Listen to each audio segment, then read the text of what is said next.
Have you ever heard of real ghost stories? Do you believe?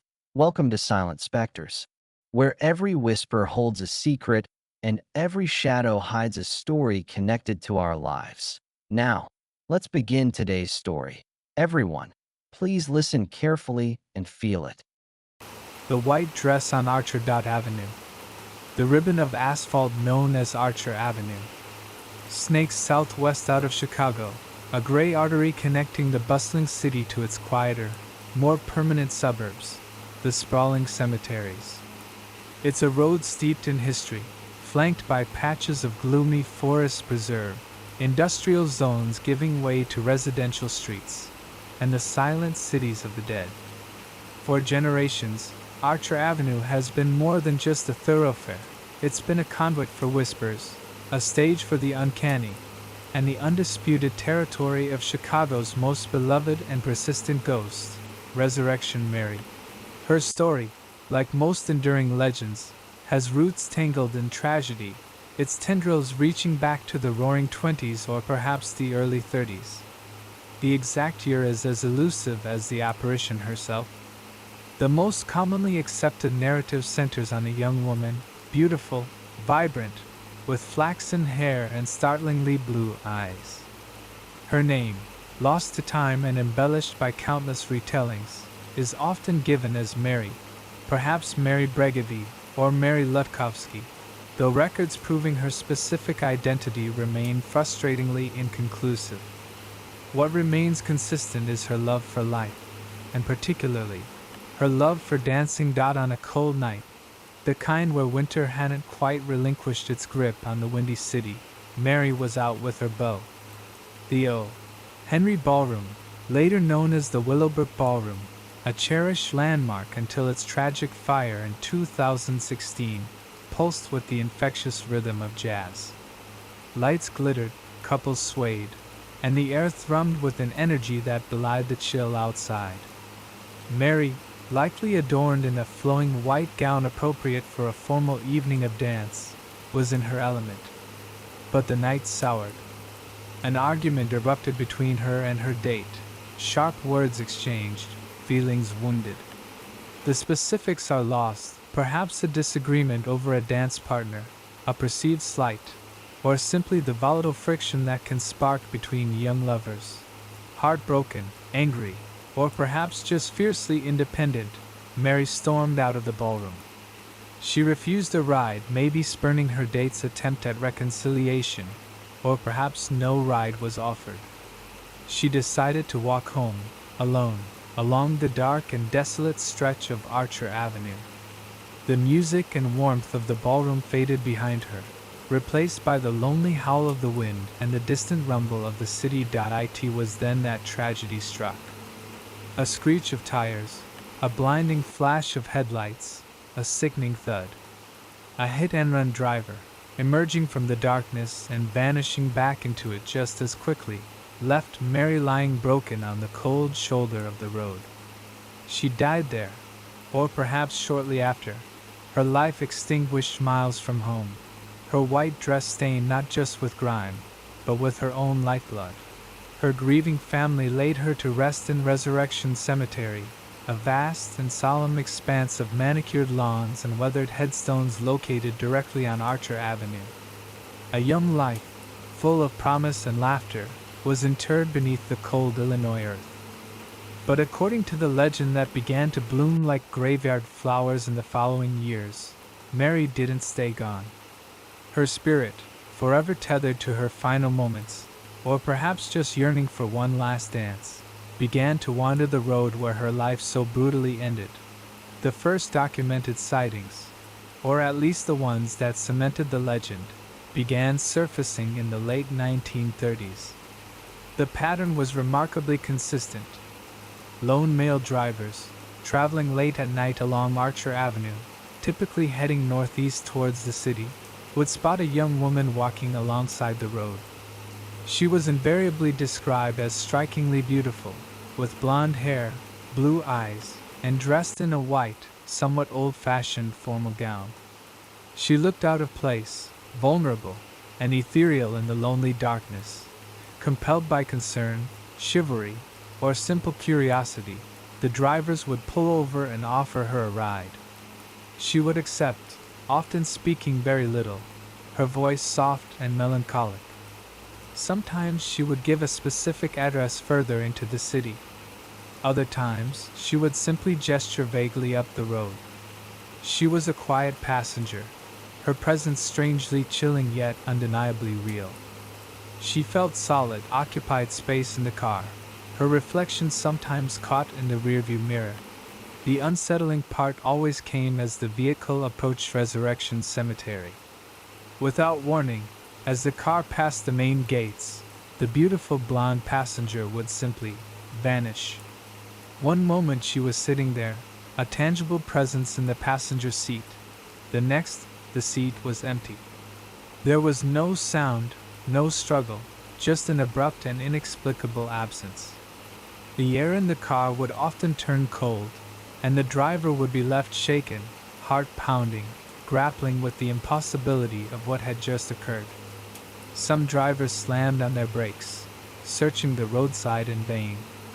Others, gripped by sheer terror, simply accelerated away, glancing nervously at the empty seat beside them.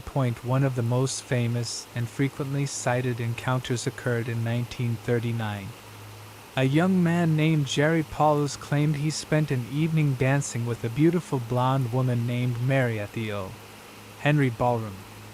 He described her as a fantastic dancer, but strangely distant. At the end of the night, he offered her a ride home. She accepted, directing him down Archer Avenue. As they drove, she seemed melancholic. When they neared Resurrection Cemetery, she asked him to stop, indicating she lived nearby. As he slowed the car, preparing to let her out near the gates, she vanished right before his eyes. Paulus was stunned. He initially thought it was a prank. Perhaps she had somehow slipped out unseen. He got out, searched the area, but found no trace of her. This account, shared widely, became a cornerstone of the Resurrection Mary legend, directly linking the ghost to the ballroom she loved and the cemetery where she was supposedly buried. Throughout the 1940s and 1950s, the sightings continued, becoming part of Chicagoland folklore. Cab drivers reported picking up a fare matching Mary's description, only to have her disappear upon reaching the cemetery gates, sometimes leaving the exact fare neatly folded on the seat. Truck drivers, late-night commuters, and even police officers occasionally reported seeing the spectral woman in white, either walking the roadside or accepting rides only to dematerialize. The legend gained such traction that Archer Avenue, particularly the stretch between the Willowbrook Ballroom and Resurrection Cemetery, became notorious. Locals knew the story, and many approached that section of road, especially after dark, with a sense of trepidation and morbid curiosity. Driving Archer Avenue late at night became a rite of passage for some teenagers, hoping for a glimpse of the famous ghost. The tale evolved, as legends do. Some accounts added details. Mary carrying a small clutched purse, or a light shawl despite the weather. Some drivers reported her being more communicative, speaking sadly about not being able to find her way home, or lamenting a lost love. The core elements, however, remained remarkably consistent: the beautiful blonde, the white dress, Archer Avenue, the ballroom connection, and the vanishing near Resurrection Cemetery. One particularly chilling incident, adding another layer to the legend, occurred in August 1976. A driver passing Resurrection Cemetery late at night reported seeing a young woman matching Mary's description inside the locked cemetery gates, her hands wrapped around the wrought iron bars, seemingly trying to get out, or perhaps holding on for stability. The driver contacted the police or cemetery security. Accounts vary. When authorities arrived, the figure was gone. However, upon inspecting the gates, they allegedly found something inexplicable: 2 small handprints seemingly scorched or melted into the metal bars, exactly where the witness claimed the ghostly woman had been gripping them. This incident caused a local sensation. News outlets reported on the mysterious handprints. Crowds flocked to the cemetery gates to see the marks for themselves. Cemetery officials were perplexed. The bars were thick iron. Bending or melting them would require intense heat or force, either of which seemed plausible in this context. Explanations ranged from a welder's accidental marks during a previous repair to an elaborate hoax. Yet, for believers, the handprints were tangible proof of Mary's existence and her desperate, spectral connection to her final resting place. For years, the marks remained visible, rubbed smooth by countless curious fingers, a physical scar reinforcing the intangible legend. Eventually, the specific section of the gate was repaired or replaced, but the story of the ghostly handprints endured, becoming an integral part of the Resurrection Mary canon. Researchers and paranormal investigators have spent decades trying to unravel the mystery of Resurrection Mary. Folklorists like Richard Crowe dedicated much of their careers to documenting sightings and exploring the historical roots of the legend. They interviewed witnesses, scoured old newspapers, and searched cemetery records, hoping to pinpoint the identity of the real Mary. While several potential candidates, young women named Mary who died tragically in the area around the right time period, have been proposed, none have been definitively linked to all aspects of the ghost story. The lack of a verifiable historical anchor only seems to feed the legend's mystique. Skeptics, naturally, offer more mundane explanations. Misidentification is a common theory. Drivers, tired and driving on a dark, monotonous road, might mistake a living person for something spectral, their minds filling in the gaps with details from the well-known legend. The power of suggestion is strong. Knowing the story of Resurrection Mary primes people to interpret unusual sights along Archer Avenue through that specific lens. Hoaxes cannot be entirely ruled out, either. Pranksters dressing up to scare drivers, though the consistency of sightings over many decades makes this less likely as a sole explanation. Some psychologists suggest the sightings could be hypnagogic hallucinations, experienced while falling asleep, or simply stress-induced visions on a lonely road. Yet, the sheer volume and consistency of the accounts, spanning nearly a century, give pause even to the most hardened skeptics. Many witnesses were described as credible, sober individuals, police officers, businessmen, ordinary commuters, genuinely terrified or bewildered by their experiences. They weren't seeking attention, they were reporting something that fundamentally challenged their understanding of reality. The details they provided, often independently, aligned remarkably well: the specific appearance, the location, the vanishing act. Sightings reportedly became less frequent in the later 20th and early 21st centuries, perhaps due to increased traffic, better street lighting, or simply a cultural shift. The Willowbrook Ballroom, the scene of Mary's last happy moments, tragically burned down in 2016, severing another physical link to the legend's origins. Yet, the story refuses to die. Even now, occasional reports surface. A fleeting glimpse of white on the roadside near the cemetery late at night. An inexplicable cold spot in a car. A feeling of being watched while driving down Archer Avenue after midnight. The tale of Resurrection Mary endures not just because it's a ghost story, but because it taps into something deeper. Loss, unfinished business, the echo of a life cut short. She represents the potential that was lost, the dance that was never finished, the walk home that never ended. Archer Avenue remains, a silent witness cutting through the landscape where history and mystery intertwine.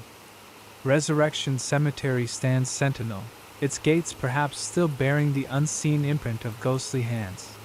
Whether Resurrection Mary is a genuine spectral entity forever bound to Archer Avenue, a potent folkloric archetype born from collective grief and imagination, or a combination of misidentification and psychological phenomena remains unanswered. No definitive proof exists, only a long, chilling history of anecdotal evidence and eyewitness accounts passed down through generations. And so, the legend persists. On cold, quiet nights, when the moon hangs low over the Chicago suburbs and the traffic on Archer Avenue thins to a trickle, some drivers still grip their steering wheels a little tighter as they approach the solemn gates of Resurrection Cemetery. They glance towards the roadside, half hoping, half fearing they might see her, the beautiful girl in the white dress, forever dancing between the worlds of the living and the dead, Chicago's most famous ghost, still waiting for a ride home that she will never complete. The road stretches on, dark and expectant, and the mystery of Resurrection Mary remains, an indelible part of the American urban landscape, a chilling reminder that some stories, and perhaps some spirits, refuse to stay buried. The ending, it seems, is not an ending at all, but a continuation, a question mark hanging heavy in the night air along the lonely Chicago road. Did you learn any lessons from this story? If so, please leave your feedback in the comments below. Thank you, and we hope to see you in the admin's future videos. Don't forget to like and subscribe to the channel. We sincerely thank you and look forward to seeing you again.